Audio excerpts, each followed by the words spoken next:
Hey, what's up, my people, mi gente? Welcome to another show of What's Next. I'm your host, Lou Maroto. Welcome to today's episode. Remember, What's Next is a platform that allows people with traumatic stories, people with all different types of stories to come on the platform and speak and tell their stories to other people where it may impact another person and possibly change a person's way of doing things in life. All right, maybe it'll better someone depending on what they're doing at that present time.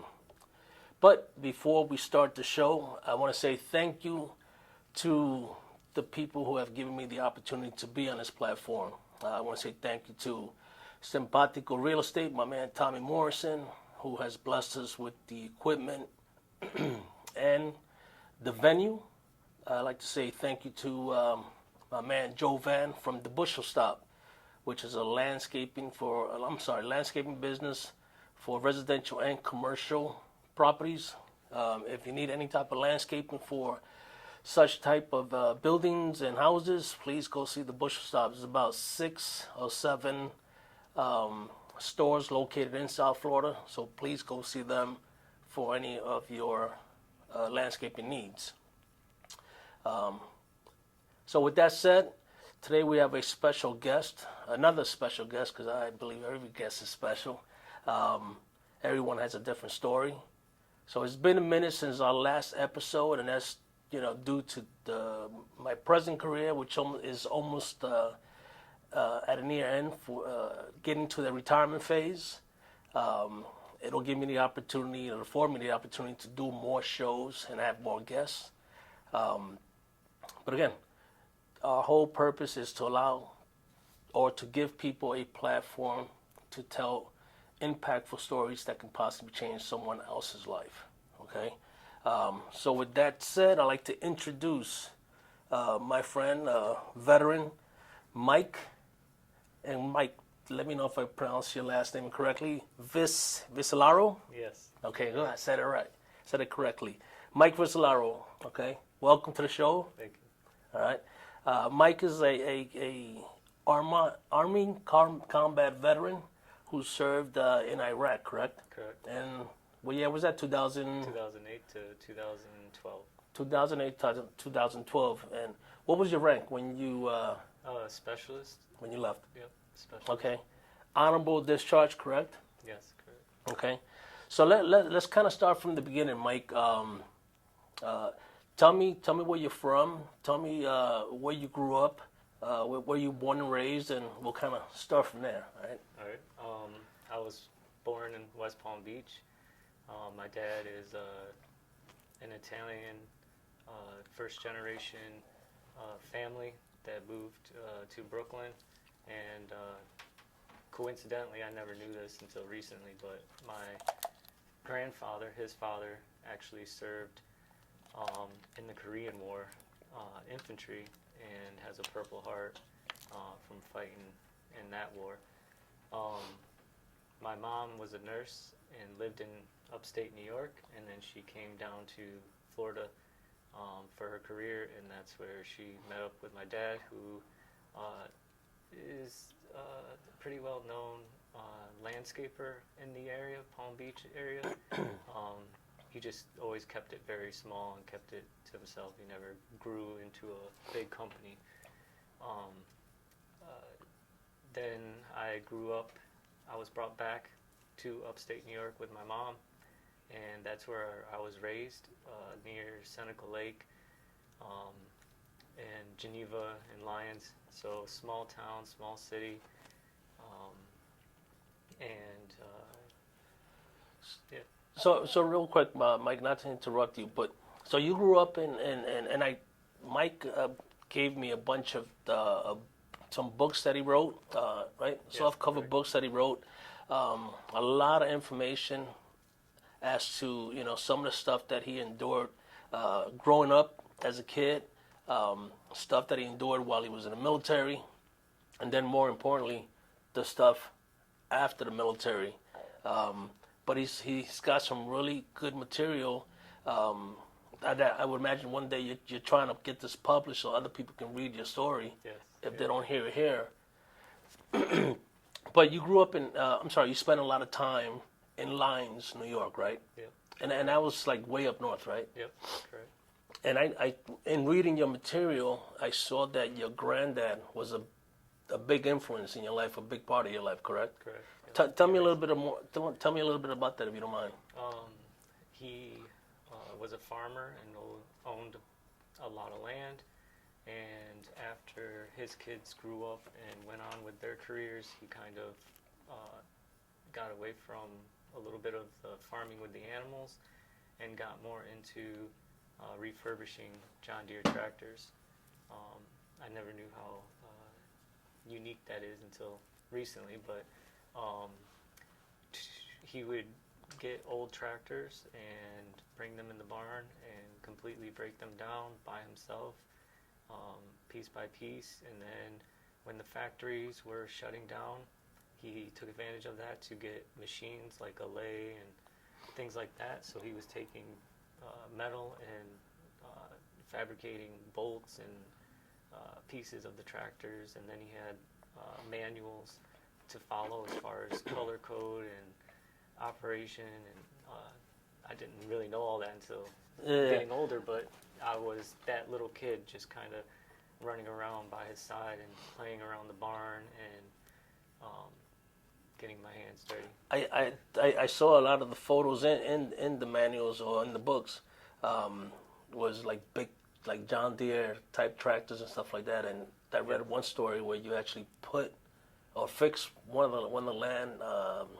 mowers by yourself. So I guess that was the beginning of you, like, I don't know, starting to do things on your own or finding yourself, I guess. Yeah, feeling like proud of myself of doing something. But I was mainly, I guess the biggest thing was free to do whatever, and that kind of created a ripple in my ability to keep up in school. So. Gotcha. And now you stayed up in that area in Lyons, New York, till about what age? Until I was about 16, and that's when I kind of reconnected with my father and came down here for a little bit, but then went back to New York, and then off to the military after a few. Gotcha. Things.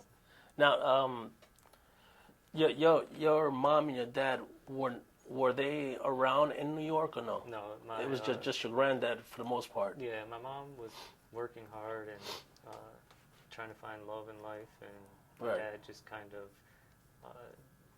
never was in my life. Gotcha. For whatever reason. So, you decide to join the military, right? At age what? 17. 17.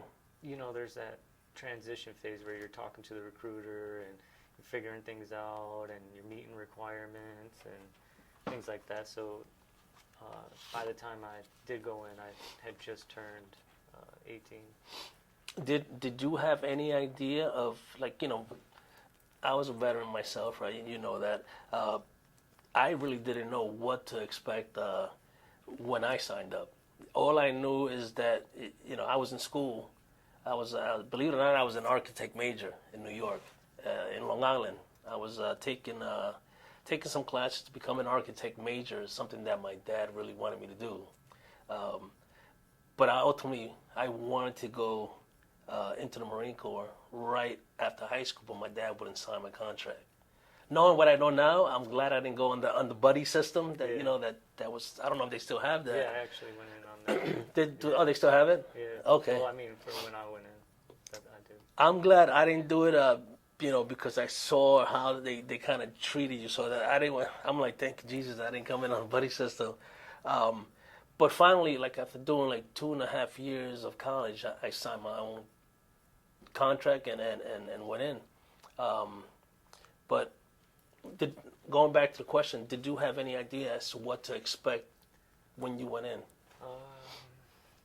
Not really. I just wanted to do something different, to do something that would push me into a better lifestyle and a better thinking of life. Give you some opportunities in life and stuff like that. Yeah. So, and I think that's why most of us join, besides, wanting to serve our country, right? Our country, you know, loving our country, and then you get into different positions in life that you have to deal with accordingly, right? Yeah. So, So even like my grandfather was a big impact on my life. Mhm. He, the downside of that is he wasn't really involved with developing me into becoming a man. So that part was missing for me, and I'm sure that was in the background. I felt like I needed that structure and that mentality to direct me, because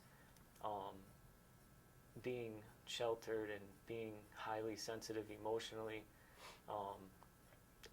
because a lot of times when I was around my mom, she had a hard time dealing with a lot of things, so that kind of grew on me as far as like reactions of things going on, to the point where like she had me underneath a couch flipped upside down during a severe thunderstorm, because that that was making sure you were safe. Yeah, making sure we're safe, but like just not like that confidence and strength, and Gotcha. so That you would get from like your dad, or a male figure. Yeah. I got you. So a lot of fear. I got you. Thank God I was blessed. My dad was a construction worker in New York, and my mom was a factory worker. So they both left at 4:30, 5 in the morning, and they wouldn't get home till about 4 or 5 in the evening. So a lot of the growing up, I was the oldest of two. My younger brother's like two years younger than me. He actually works down here in corrections. But I remember I was so small, my mom would have to draw a picture of a clock. And she used to say, when the hands are like this is when you and your brother get dressed and go to school.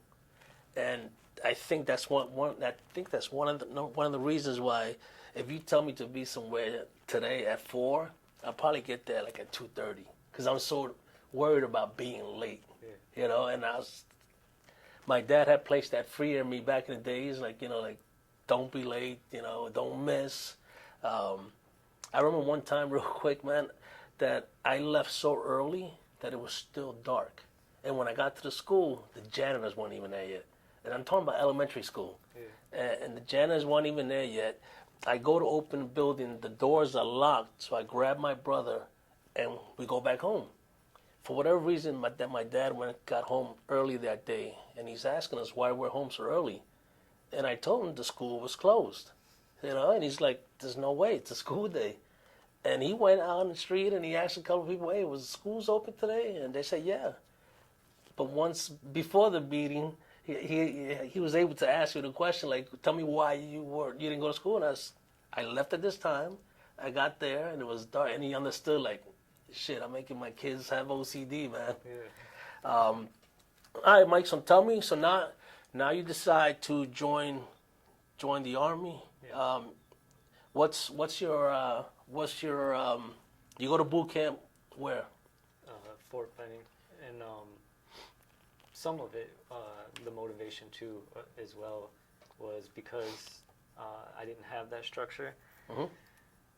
The end of middle school and high school, I really was rebellious.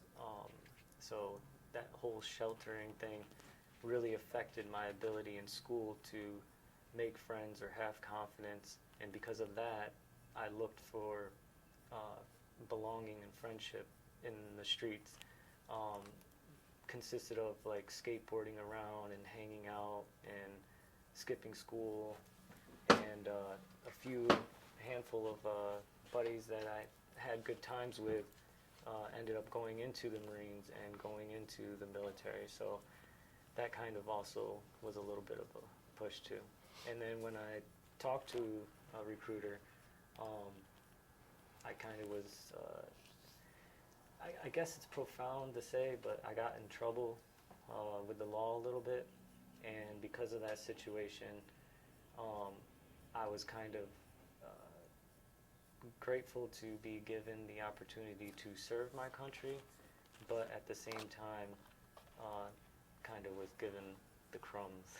Yeah. So I didn't get I was in basic training with other people who got big bonuses, who got choice of jobs and security clearance, and I didn't get nothing. Yeah, no, I was at the bottom get of the it. barrel. No rank, no bonus, no nothing. I was just there to be a grunt. Right. So, I mean, similar. I didn't score high in my ASVAB test,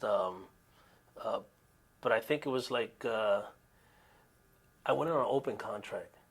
So I think the same thing for every branch is you go on an open contract, usually end up as a grunt, right? I ended up in supply. So, it's like they didn't even give me the chance like grunt. They just say, hey, I guess because of whatever score I did get, they're like, all right, maybe we'll give him supply, like maybe he can add some numbers and drive a forklift. So I ended up in the supply battalion. But I'll be honest with you, I went in '90. A couple of months later, I was in Saudi Arabia. I was in this place called Port Jebel. It was an ammo dump where all the ammo was being sent up north to, I guess, whatever branch needed it. And then from there, I moved up a little bit further north to a town called Kabrit, which is like, I think it was just south of Kuwait. And it was just a landing field. There was a bunch of like Army Special Forces guys that, not a lot. There was a couple that were just holding down the strip as far as security, and we were just there loading the planes up, sending equipment. But honestly, I could say, like, for me, it was like the best 4 years of my life. I met a lot of people. Most of the people that were in my company or platoon were from New York. So, like, we all hit it off, made good friends with some staff NCOs that used to love to fish. I love to fish. So we would alternate days, like there would be a staff NCO and NCO working the shop, and then another staff NCO and I would be fishing the bridge going into Camp Lejeune, and people would see us and be like, yo, you're supposed to be at work, what you doing? And I'll be like, yo, I'm a gunny, we're fishing. But anyway, so tell me, once you get done with boot camp, you go to infantry school. It's all in one, yep. For you guys, it's all in one? Yep. Straight Okay. through AIT and basic training all together. And I got sick for 2 weeks after getting the shots, where I was in the infirmary with a really high fever and weakness. Made it out of there, but throughout my whole career, never been negatively counseled or in trouble. So a level of that fear kind of kept me in line as far as this sucks, but I'm just gonna have to do what I need to do. Yeah, you just gotta buckle down and do it. All right, so you're in your you finish AIT. Now you get to your, where's your home base? A group of us were stationed to Fort Hood, Benny. Fort Hood, okay. So a whole group of us got attached to 1st Cav. They kind of we were supposed to go to 4th ID, but there was something else going on with that. But put us in 1st Cav to be fillers for rapid deployment within like 20 days.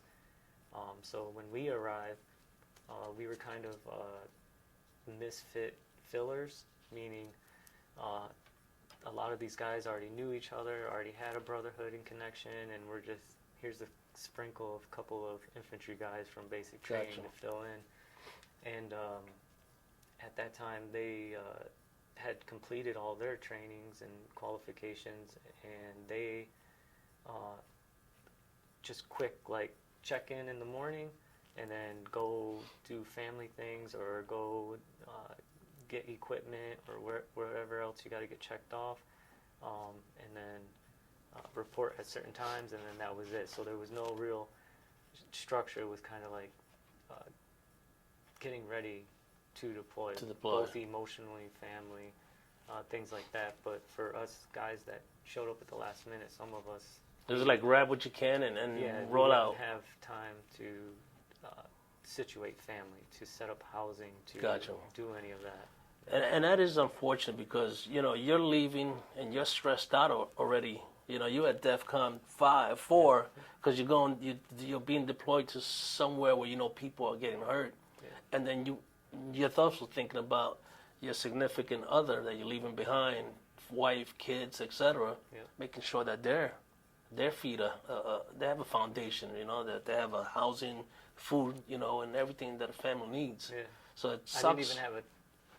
I don't even remember thinking about it, to be honest with you, because there just wasn't time to really think about it. It was way more pressing and scarier things to think about. But sure. yeah, I had a 6-month-old daughter, and I'm 18, and she was kind of left to fend on her own as far as apartment and finances and taking care of the baby and everything else. And then I deployed on my daughter's birthday.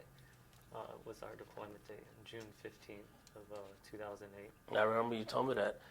Just going back a little bit, for those that don't know, when you said 4th ID, 4th Infantry Division, Yes, right? Yeah. Okay. But instead placed with 1st Cav. Okay, placed with 1st Cav. Yeah. And then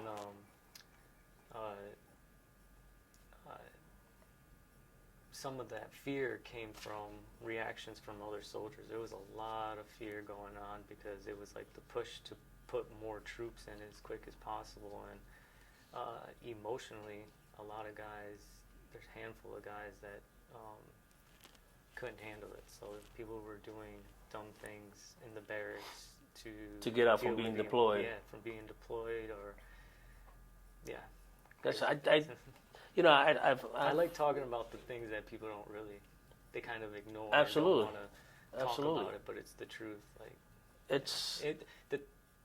what I have come to realization and understanding through my recovery is the importance of lifestyle and diet and nutrition. And a lot of those things with inflammation can cause high sensitivity to emotions and all of that. And it all plays a part in, having that confidence and comfort, having your family by your side. And a good support system. Yeah, so when we lined up and the buses came and families are saying goodbye, I'm like one of the only people. There was like probably one other person standing on the sideline and didn't have family there. And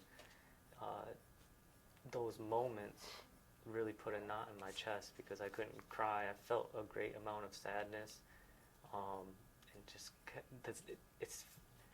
it felt like time was going so much slower. And really you can't, because there's always both sides. I'm not discrediting anything from anyone else, because I can only imagine that seeing your family that last moment and saying goodbye could have just as much as an impact as not having the family. But I'm just here to share my side of the story.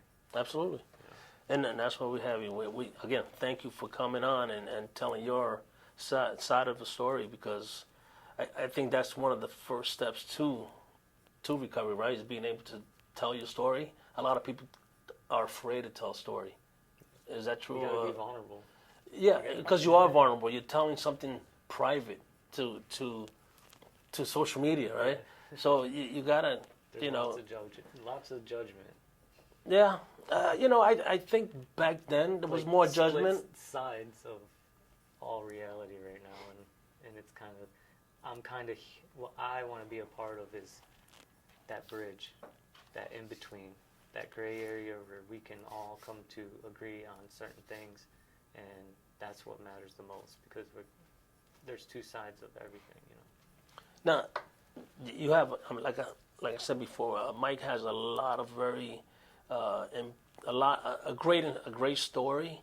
But I'm gonna back it up just a little bit. Okay, so tell me about landing in Iraq. Oh, man. All right, take me from there. Tell me when you landed and we stopped in Ireland for a couple hours and then headed to Kuwait. And I'm sure there's very few people out there that know what it's like to get off or on at the we were getting off commercial flight in Kuwait, but getting onto the C-130s and all our gear, when those engines are blaring, it's like a million blow dryers in your face. Kuwait is already hot, the air is already hot, and then you have this humongous heat, like you can't breathe. Yeah. And it's crazy, yeah. Carrying your bag on your front and your back. All your equipment. Yep. Now, from you guys landed in where? Bahrain. I'm not quite sure about in Kuwait. It was kind of like I don't remember specific names sometimes or dates. But, okay. I just remember being on buses with the windows blacked out and driving for a couple hours through Kuwait to get to the transition base, and the whole battalion was actually in one humongous tent until they started shipping us into Iraq, flights into Talil Air Base in southern Iraq, which is where our main battalion was operating out of in the beginning in that moment. And then from there, you guys were broken down into companies and shipped up to FOBs? We were broken down and then acquiring vehicles, trucks, and making sure that we had everything. And then from there, the people that we were taking over, they split us, and then some of us went out to establish FOB Gary Owen, and then the other half stayed a couple weeks back and were doing operations. I was on the trucks doing different operations. Again, like when you're a grunt, I can only say like getting the trucks prepared, making sure the equipment are ready, being where I need to be on time. So as far as like operations and what specific missions, I kind of was just there. I wasn't like deep into that information of the mission and purpose and things like that, if that makes sense. Gotcha. Like just rather go into the unknown without being told specifically? Is that what you're kind of saying? Or you're just there to do your Like gotcha. I was a gunner, 50 cal gunner, mm-hmm. so just making sure the 50 cal is accountable for it's ready to go. So when you, because it was Talil in the beginning, they had their requirements as far as leaving the base and coming onto base. So you had to test fire your 50 cal into a barrier to make sure everything's operating properly, and then just focused on security, like just making sure right. that there was no enemy trying to do things to our operations. Mike, do me a favor, and you tell me as much as you want to tell me, yeah. Okay? Take me, if I was with you on one specific day, and not at the beginning, say you're a month or two into a deployment, take me like what a day will consist of. As best you can. Yeah, I would say overall there was really no established consistency until towards the end, but in the beginning,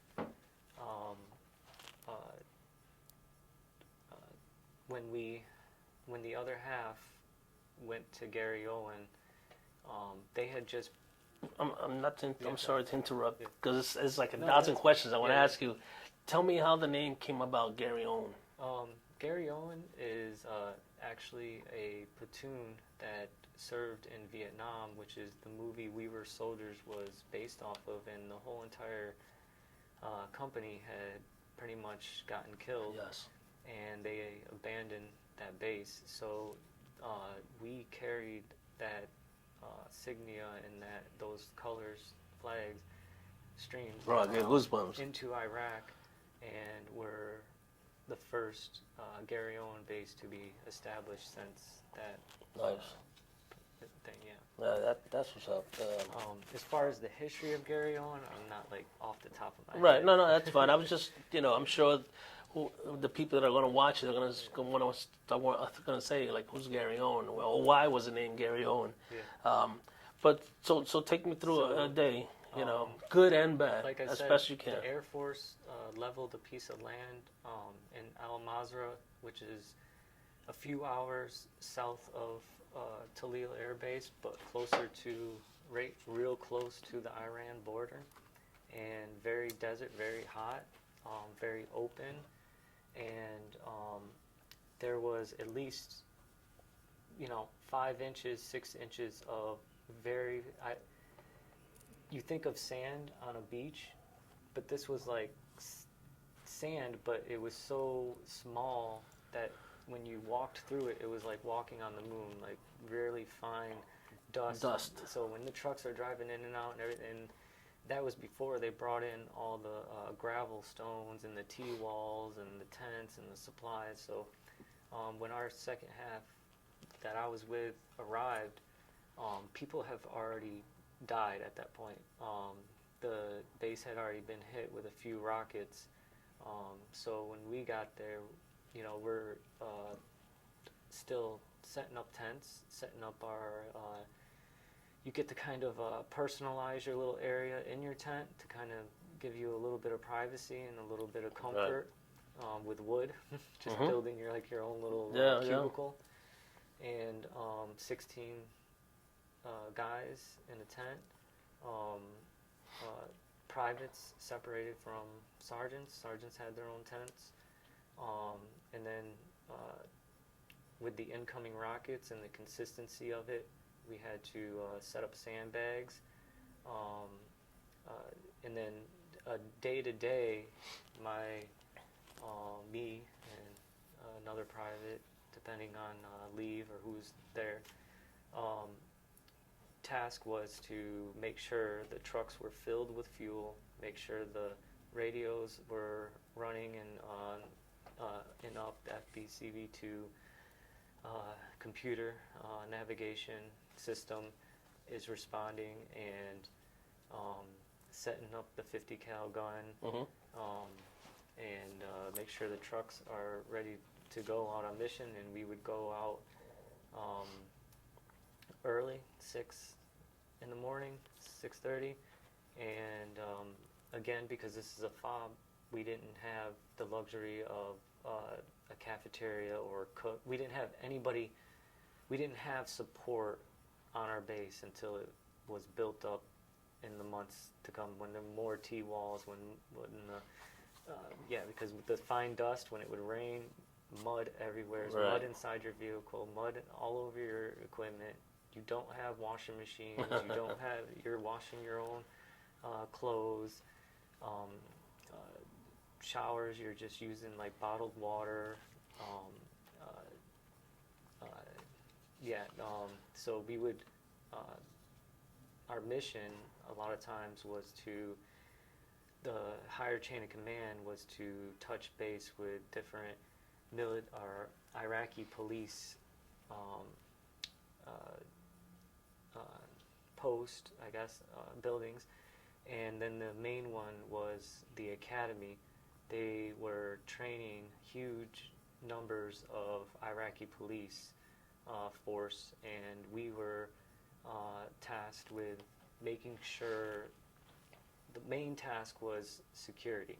So making sure that the higher chain of command can come in and do the things. So a lot of times they would get off the trucks and go into a building and do their operations, the old higher chain of command people, and then us are kind of like pulling guard, making sure that the Iraqi police aren't trying to do anything, or someone's not trying to do something from outside. So you guys will pull guard, and while the higher ups are trying to make some kind of communication between the locals and the U.S., right?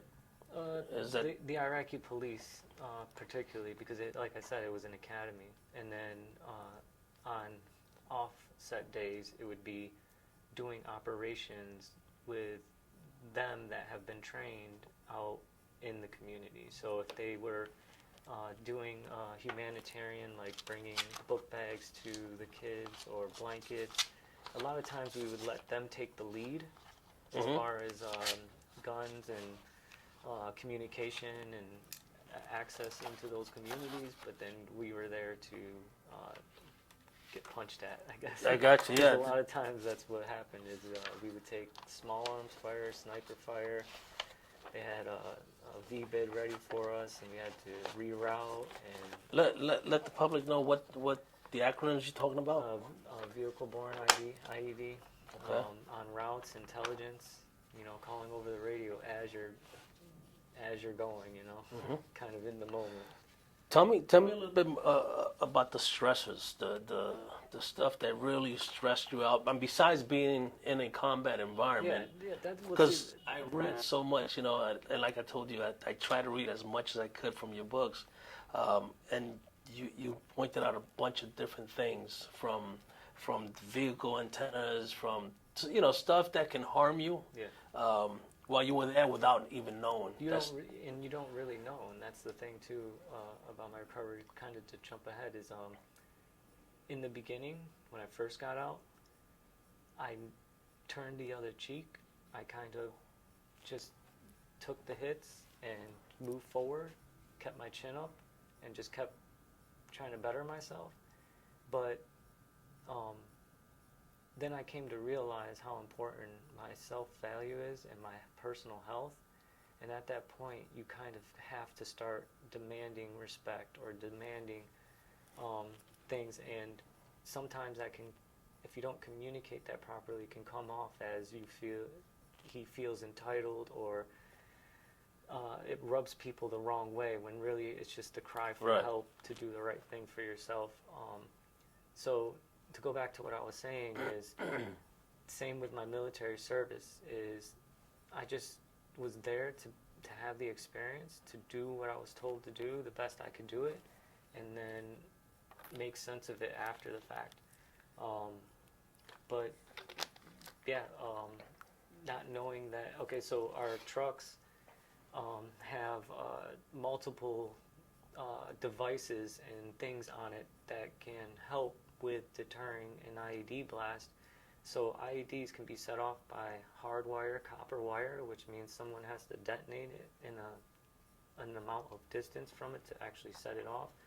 Some of them were cell phone signal setting off, and some of them were heat sensor setting off. So our trucks had a big wooden thing hanging off the front, and it was like a toaster, little coil, heated coil, to hope that if it's a heated sensor that it would set it off and think that it's like the engine of the truck. Right.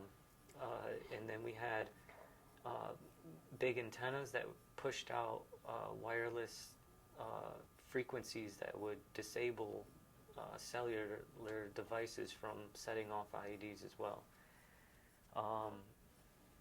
Not really putting into perspective, and that's why I said I don't want to blame as much as in anger. That's part of the recovery, is to make it through that, and make sense of it, and reflect. But to just have a little bit more of awareness when you have a sense of responsibility or power in a chain of command, to have a little bit more awareness and compassion to what you are actually putting your soldiers through. And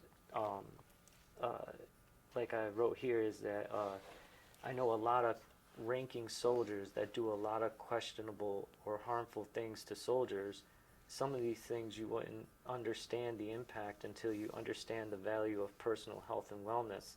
So even if it's unintentionally or ignorantly, still, this is a huge barrier when it comes to soldiers or veterans facing and admitting that they are either a victim of such behavior or they had participated in such behavior.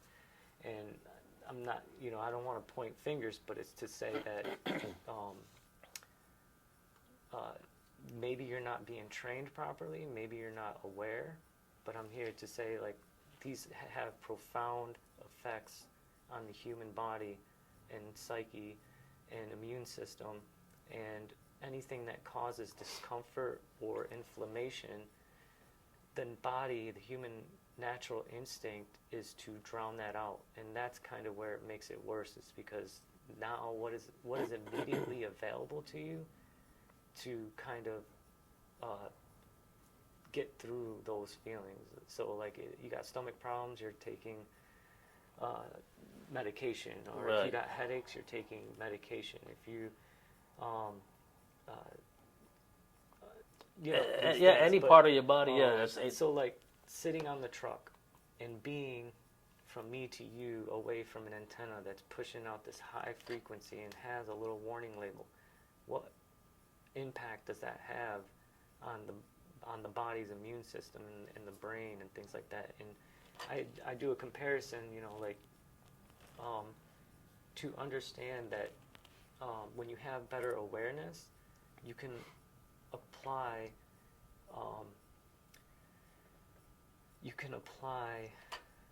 healing and recovery methods in a more timely manner, so it doesn't get worse. And that's the thing, is the accumulative and buildup of these toxins and of these things can really cloud the mind. So you're pushing the body at such an extreme. It's one thing to be exposed to radiation or to heavy metals or to these things. I don't believe that it's a death sentence and that's the end for you. But to know that if you can become aware of that and test for that immediately, and then say, what can we do to help you? No. Then, that brings down that level of accumulative stress and toxins. And if you think about it, there's hundreds of thousands of soldiers that have been exposed to a lot of stuff that we didn't know back then was dangerous, right? Yeah. The burn pits, the intent of the radiation, right? They talk about it nowadays with people talking on cell phones, so the earbuds, how that supposedly affects, could affect cancer in your brain and stuff like that. So, and now imagine it multiply 10 times, 100 times. Under high stress. Correct. Right? So the damage. Under high heat. Absolutely. You're sweating out everything. So that means there's a form of dehydration. There's a form of fear. When you compile all these things, you're tearing the sacrifice is far deeper than just being. You're breaking down cells in your body. Yeah. Now, a lot of people don't understand that. People just think that you get deployed, right? You're a combat veteran, or you're in the rear with the gear, right? Either or. A lot of people are still exposed to a lot of these elements.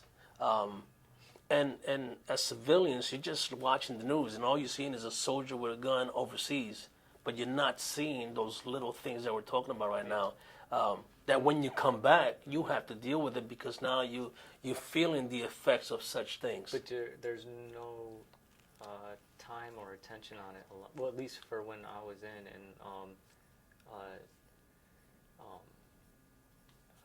as far as you mean, like time that you start feeling those effects? No,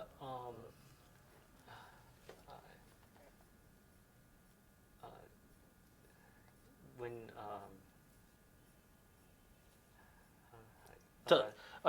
tell me what you're trying to explain, like the effects of those elements, or because what made me sad and really hurt me was feeling like my career and opportunity was stolen from me, because there wasn't help and attention on that level that we needed, and a level of understanding. So when we came home, when you have such brain fog and headaches, and you become unable to do things that were easy for you to do before. So when I immediately came home, I had extreme inflammation in my lungs, and did the asthma and all that testing, right. And it wasn't until I got my chest x-rayed that, like they said, I was missing fluid in between your lungs and your ribs, and what was causing the pain and was the friction of breathing, and I had to take steroids. But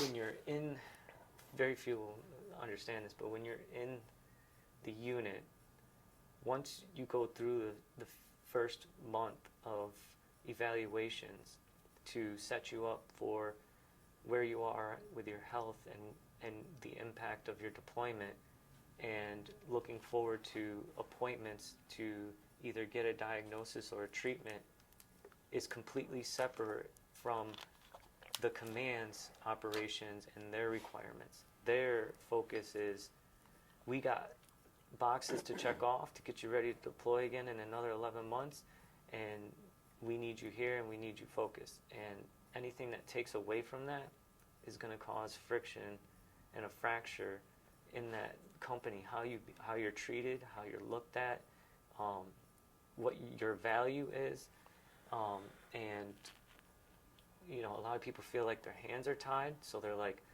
we have to make sure you get help for these things, but we also have to make sure that you're ready to deploy, so we don't really know what's to do with you.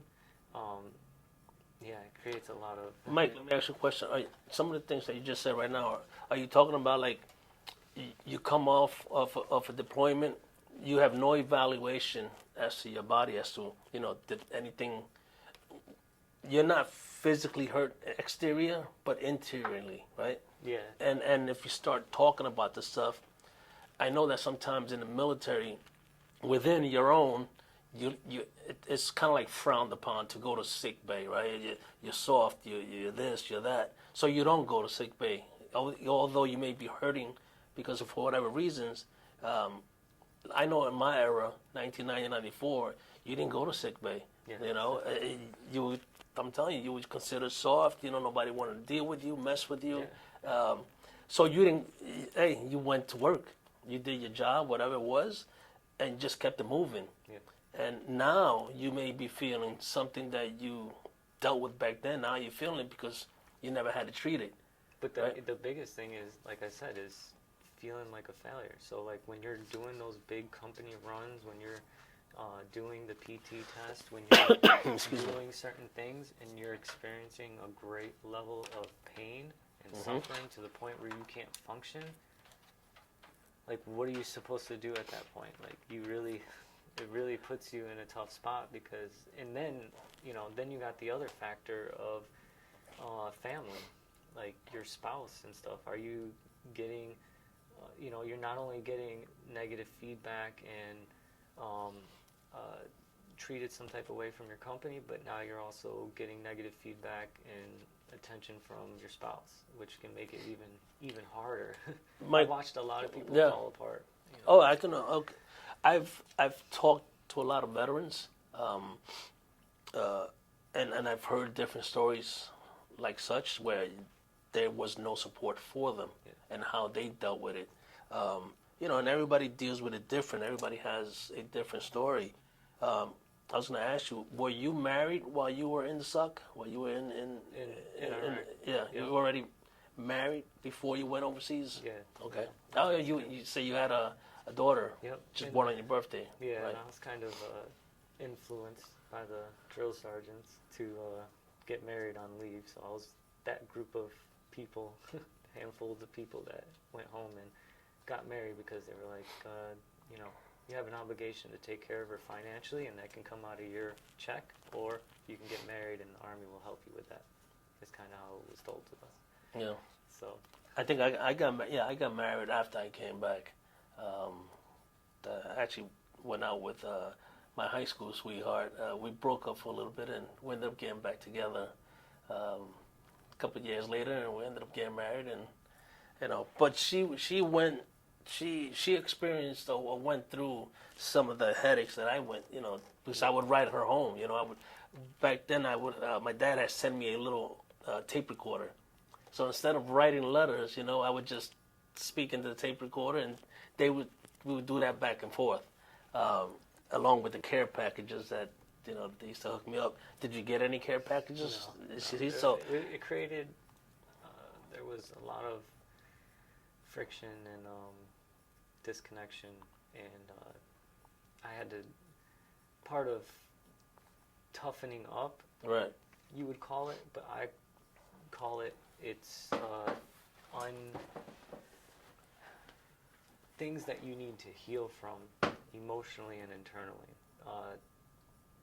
Because my way of toughening up about it was to hold it in and to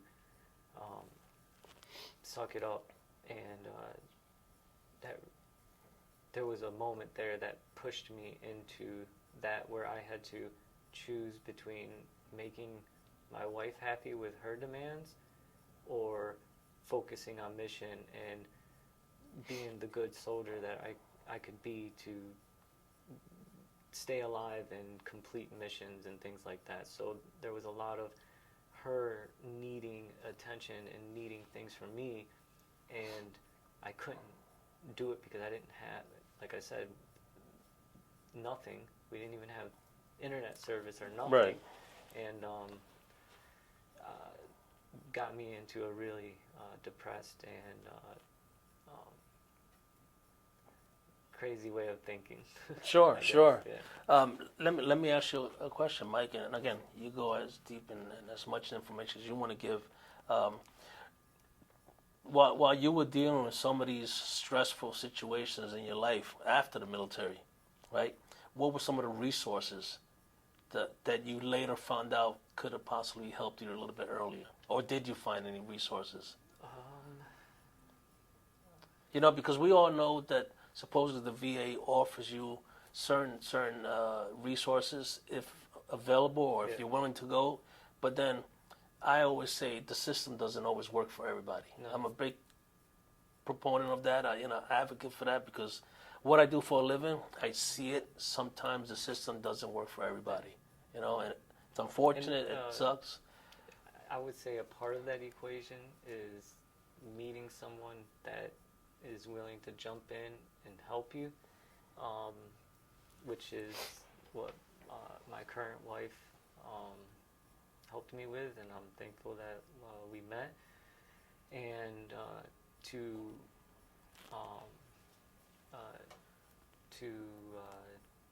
give credit where it is due for the VA is they helped us come together as a family and offer us Hood Vash Section 8 housing through the social work office at the VA to establish housing. Okay. And I didn't even know that the VA had that program, so I'm glad they do. That's kind of a back door into Section 8, because otherwise you have to be on a waiting list and approval. This is kind of like, and then Fast again, track. you have to have someone there advocating and helping you. So when she's able to put your situation into perspective and write a letter to the governor and to these higher people about your current situation, that, hey, we need immediate housing or we're going to be homeless, to try to push that ahead. A big part of advocacy, and the reason why I've really put in the time to try to make sense of things and write things out, is selling your story, is selling your experience and your skills, because as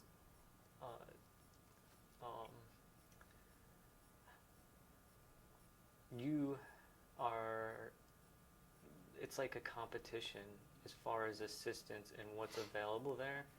They only have so much funding, they only have so much people, and if you can't put your struggle into perspective and have a purpose and have a goal and have structure, then you're less likely to get picked to get that help. Put it lower on the list. Yeah. Because it doesn't seem like it. If you don't articulate your life at that precise moment, right? Your name is just dropped, I guess, down on the list to somebody else who's supposedly in more dire need. Yeah. Right. And it's kind of bad to say that. It is. And, it sucks that people think that only Vietnam era soldiers were homeless. People don't understand. There's a lot of soldiers, a lot of veterans from all our branches in the military that are going through really tough situations, not because they're lazy, but because they're dealing with stuff that occurred while in a combat situation environment, Yeah. right? And you bring that stuff home now.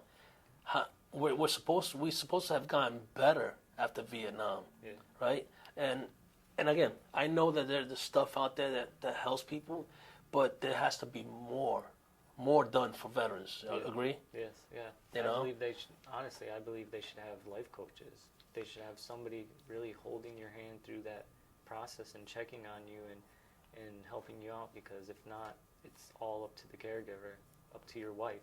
And that's the other part of it, is watching. When I went to these peer support groups with these older veterans, and I went into 3C, is that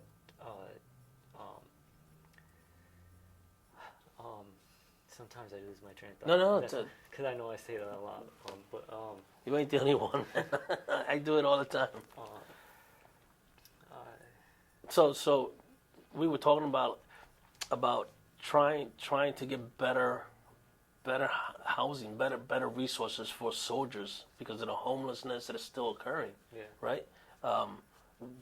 What other programs are out there that you think that can help people that were in your same position?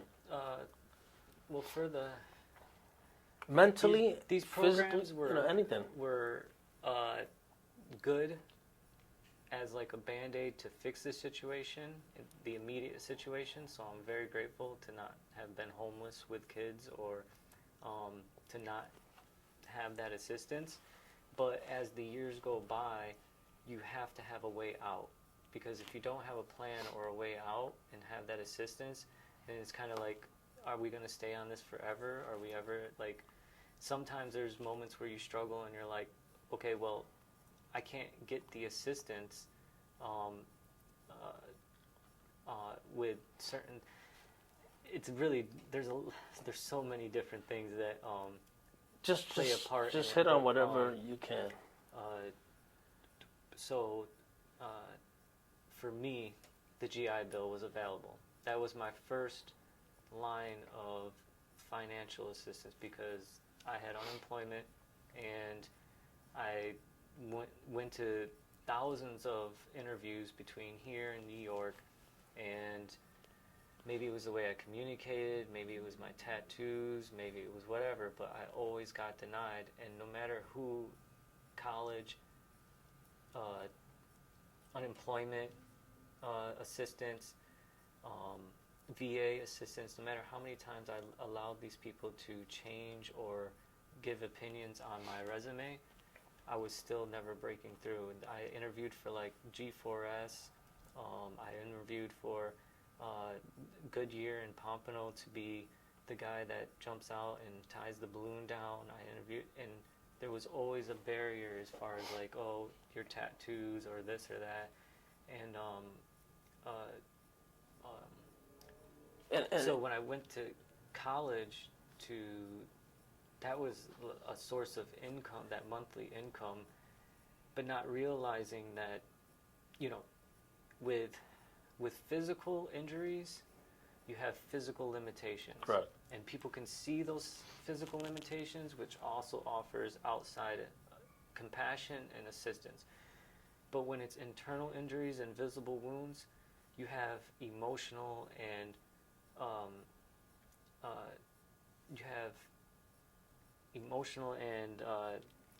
Emotional is probably the biggest obstacle that people don't know because they can't see it. Yeah, exactly. And so the GI Bill says you have to attend college full time. My mind, I'm talking about like lights causing massive headaches, even just smiling and having a conversation, headaches, neck pain, breathing issues, financial struggle. Again, the accumulative things that are weighing you down says that there's no way I'm going to be successful in attending college full time in order to meet the requirement to receive the GI Bill. And then after that, and once you're in it, it's like, then you question, am I going to be successful professionally in this field of work? And finding out and knowing, going into my bachelor's degree for graphic design, that some of these graphic design companies are ruthless, and they want things done at a certain time, and if you don't do it, someone else will do it, Absolutely. replace you, and all this. So I was like, what's next? And for me, I filed for my LLC and said, well, I'm just going to try to do freelance work, photography and graphic design, websites or logos or things like that. And so with being on the Hood Vash program, they, between Hood Vash and then you got courts. So you have like child support court. When they go and do their financial evaluations, and I trying to do freelance work, I have no idea. I'm just trying to like use my skills and apply it to try to make a little bit more income to try to get by. But as far as like the intricacies of business and all this deeper stuff is going to take me time to be able to understand this. And I I've heard it on other podcasts and things where people fail, and that's just kind of part of the how it is. 100%. So when it came to evaluating at child support court or Hood Vash housing, I would make $8,000 or $10,000 in doing photography and a website, and this is extremely hard for me physically, even like having the cameras and doing all this. But I didn't know, like, keeping track of the cost of everything, the cost of the gas, the cost of the hard drives, the cost of the flash drives, the Sure. cost of all these things could be written off and put into it, or how you do taxes, or how you do any of this. And that wasn't really offered to me through the Hood Vash program, to sit down and game plan it so that I could be successful and lead me in a direction in a direction where I may need assistance for certain things for this to be successful. And so when I filed taxes, I said I made $8,000. So they're assuming I have that extra $8,000 or $10,000. And with freelance work, it's not consistent. That could be, months without money. They reevaluate what you can afford in rent and things like that, or child support payments, and now I'm unable to meet any of those things, and I'm struggling. Like I'm having trouble sleeping. I'm having trouble like remember things and doing things. So you beat yourself up over that. Ultimately, all this led to the fact that something's wrong. It's okay, and I need to step back and do what's right for me and do what's right for my family. And that's why I said, depending on the severity of your injuries or your exposures, work shouldn't be number one for veterans. Healing should be number one. Absolutely. They need that time. They need that stability. They need all these things in place to go through a healing process, to develop strength, to develop purpose, to develop, all these things. Because if not, and what I've seen with these older veterans is they worked hard and they put their troubles aside and they self-medicate with medications and beer and alcohol and whatever, and then by the time they're 50, 60 years old, they've lost their wives, their children haven't contacted them in months and don't want nothing to do with them. They're just now starting the recovery process at 60 years old, and at that point, you're kind of questioning if your life is over, and is there even a possibility to make a recovery? So you really have to like put your life on pause to change your lifestyle, to establish stability, to do all these things, and it's not going to come from throwing someone into a 9 to 5 at Walmart. I think that it's that's well said, and very important that other people kind of listen to what Mike is saying. Is you, as a veteran that's been in similar situations as Mike, is that you have to take care of yourself first, right? Your job your family second, and then your job, right? We know we have to pay our bills, and we know we need a full-time job, and it's a juggling act between all three. But the other thing too is reflect and understand. So my wife was doing a lot of research about PTSD symptoms, all of that, right? So if the VA is not getting me, for me, I already had diagnosis and stuff in active duty before I was discharged. But everything went cold turkey. Luckily, I just kept like a binder full of The records.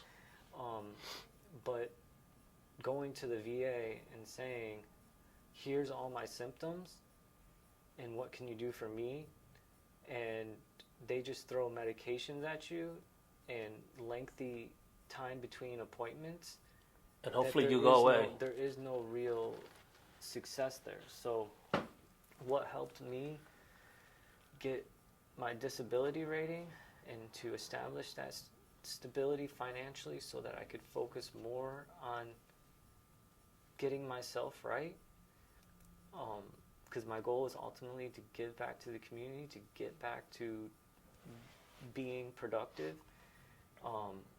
was her and other outside sources offering me help. So now in our free market society, there's a lot of testing and a lot of things that are being done in the free market capitalist society that we live in, and you can utilize those things and then bring that to the VA to say, hey, look, I have low testosterone. I have an epigenetics test showing that I have an extreme toxicity of heavy metals. I have food sensitivities. I have all these things. So like, and even then, they still, it's not like they, whether it's time, whatever the excuse is, to sit down and look at all that and to say, this leads to disease. This leads to cancer. And these are the biggest killers right now in the veteran community. What can we do to help? And then for the VA, they implemented a whole health program a couple years back, and baby steps, but to tell you to implement certain diet requirements or lifestyle, but they always seem to forget the cost of that, is what I'm trying to say. And they don't offer those things that you need desperately for free. So if it was a perfect scenario, if I had to change it or had to give advice, I would say this. If a veteran comes in, for one, do all that testing that's available. It's there. You go to functional medical practitioners, Google that, look up those doctors, look up some of these doctors who have left the medical system and went into private practice, and they're making their stuff available through books or podcasts or things like that. Utilize this information, because they are doing testing that they can determine if you have cancer running in your body, what levels of different things, all this stuff. And to go into the VA, and when you walk out with 3 months supplies of water filters, air filters, because if you have chronic inflammation, high levels of inflammation, if you have toxicity, you need to start a cleansing process, a detoxing process. You need, if you want to sober up. That's why a lot of these veterans are medicating at the VFW or wherever else, to flip it all up on its head.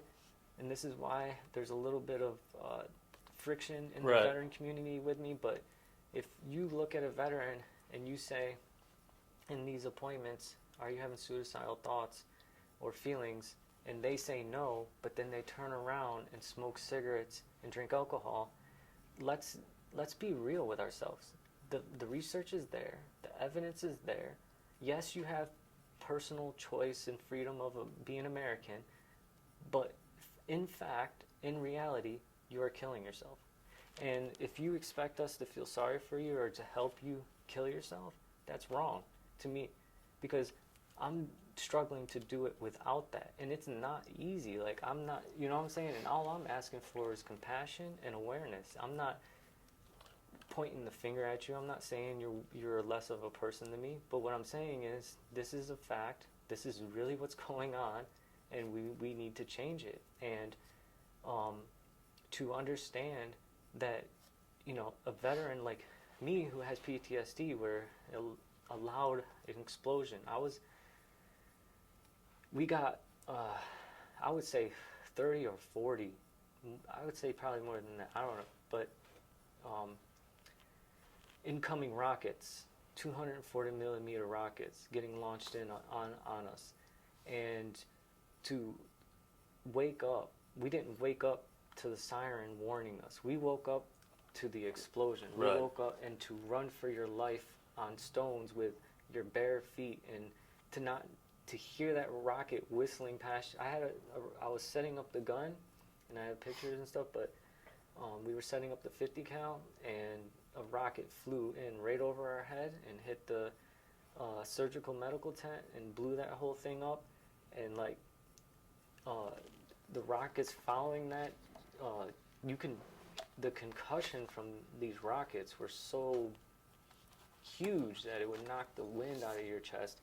And then because the rockets were so bad, they brought in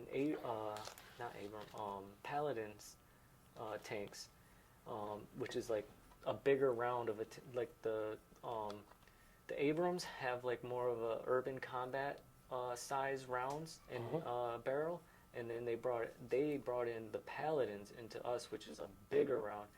And it's kind of, you know, there's dark humor in the military and things like that. So there was a lot of times where if we were on the base and they, you know, there's other people still doing, you know, that rotation of you're on mission, we're not on mission, you're on mission, you know what I'm saying?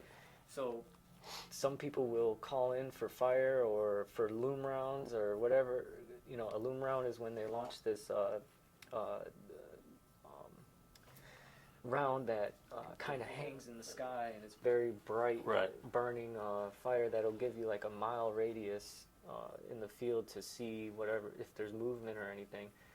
But when these Paladins would start going off, a lot of us would laugh and joke at each other because we were already had the signs of PTSD. We were jumping and thinking that it was incoming. We didn't know if we were getting hit with a rocket or if it was outgoing going. And the same when our convoy got hit with an EFP. We were in the Ghost Battalion, and that's what they called us. And our operations for 3rd Platoon, when we would do night mission, we would do completely blackout. And that comes with its own struggles too, all night long. There's times where you're driving 70 miles an hour with the Humvee and you're not but the batteries die on it. You just complete black. Or you're driving 70 miles an hour and a car is coming at you. There's a split decision 10 seconds that you can't see anything because you're blinded by the lights of the cars coming at you. Trying to determine spatial awareness of your vehicle when you're driving on berms, when you're driving where they have holes, where they had all these things, and like the whole perception changes. Yeah, it definitely puts you on another level. Mike, let me just stop you here for a second. When you were talking about the rockets coming in, is this one of the photos? Yes. So, you mind if I share this? Yes. Yeah. So this is just one of the pictures that I have from Mike. Now listen, this is his base. This is your fob, right? Yep, fob, Gary Owen. Which That is forward observation base, right? Yep. And So they, at this point, this is a little bit later in deployment, and we had laundry machines that were on tractor trailers, big laundry machines that were on like a tractor trailer, and those were the tents. And the Army had just issued new flame-proof uniforms.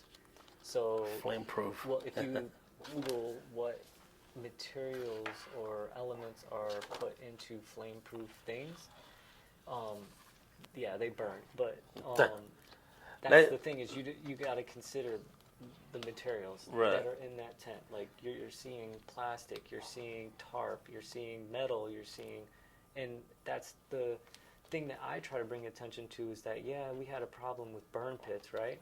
And the smoke from that. But what about when the base is blowing up? You are the burn pit. The tents around you are the burn pit. Everything around you. Yeah, everything. And there's not that.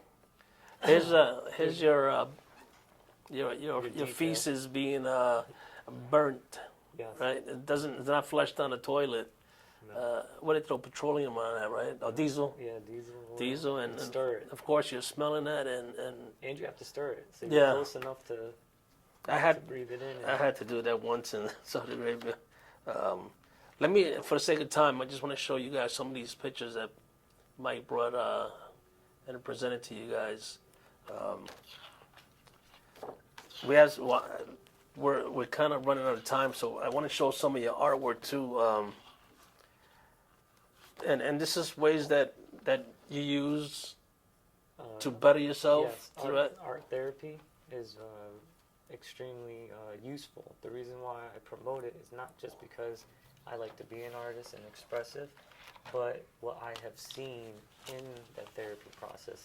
And a lot of other peer support groups or counseling is great, but you will be faced with a lot of emotions and a lot of judgment. So you got different veterans from different eras that will pass judgment on you, and sometimes there's tension when it comes to sharing perspectives or experiences, and sometimes that can bring out a lot of emotion. So there's a lot of times where I left these counselings or group kind of feeling bad, kind of feeling hyped up, and I have to calm myself. It pretty much ruins my day because you're talking about bringing triggers out of you and stuff. But with art therapy, it was like networking and connecting on another level. We weren't there to judge each other's work, the outcome of it.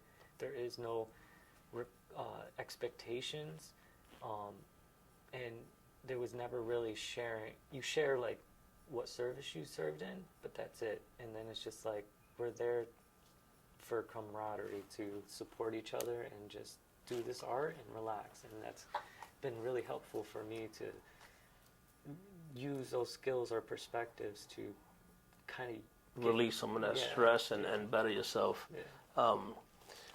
I wanted to let me ask you a question, Mike, because we're kind of coming towards the end here.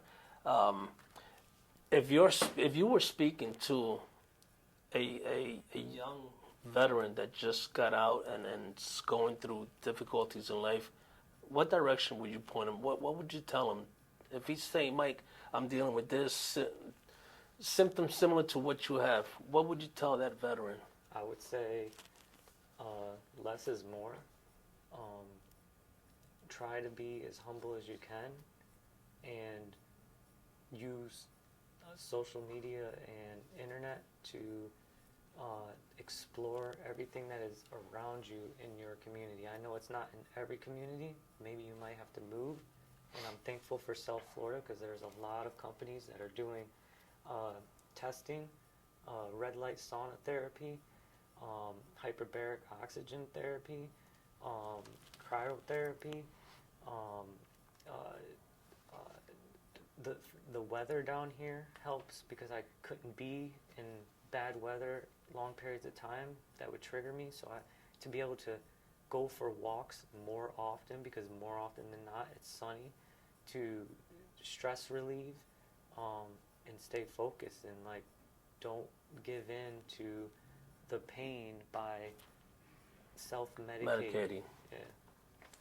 And the last thing I would say, I know a lot of people don't approve of it, but a lot of people understand it, is the use of cannabis. And as long as you use it as a tool, you're good to go. You know, I've heard nothing but good things. there's organizations out there that Yeah. help you get your license and help you start that process. And don't be scared of the VA, because it's on my VA doctor's notes that I do use cannabis, because I know some people are afraid of that stigma or what Sure. the VA will do. I think that's supposed to be voted on in November, or I'm not sure. they're trying to pass the For federally, right? yeah a legislative law that allows you to be in possession of a certain amount of marijuana, you know, for medical use. Yeah.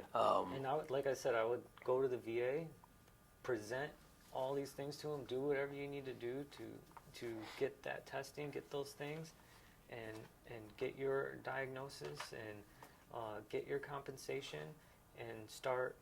Don't wait. Just start utilizing things that are available. You know. I gotta say, listen, of all the guests that I've had, Mike was like crazy prepared. He gave me so much information. I try to read as much as I could, but he even brought his certifications, his accommodations, and I mean, he literally got me everything in order for me to try to do a good interview on Mike. So, is there anything else you would like to add, Mike, before we kind of come to a close here? Did you want to show your art? Yeah. Your art there. Sometimes your purpose. Let me grab it real quick. You can. I'm listening.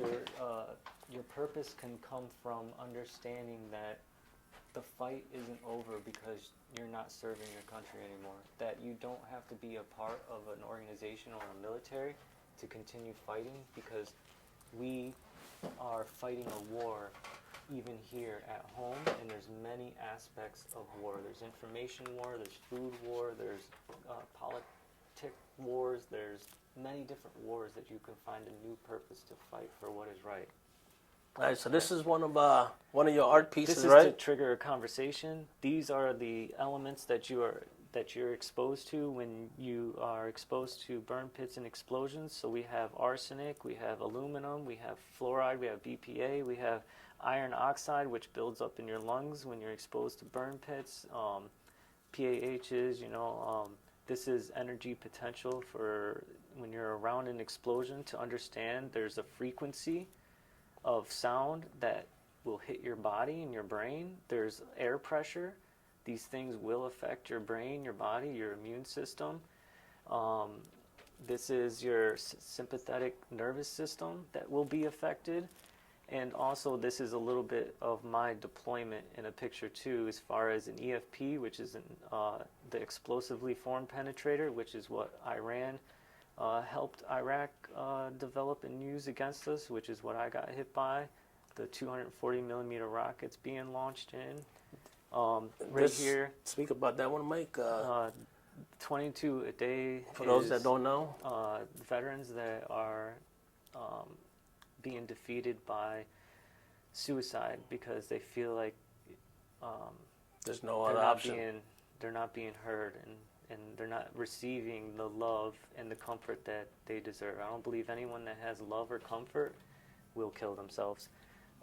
We got the PACT Act and then the Brandon Act. The PACT Act is to try to help veterans with access to benefits, and then we got the Brandon Act, which is supposed to give veterans an easier way to report the mental struggle that you're dealing with while you're in service, so that you don't get judged or treated.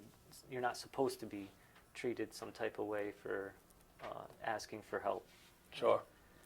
So, again, hey Mike, let me ask you a question, because you said you're into the graphics design business, right? So if someone out there is interested in getting some graphics design work done, how would they contact you?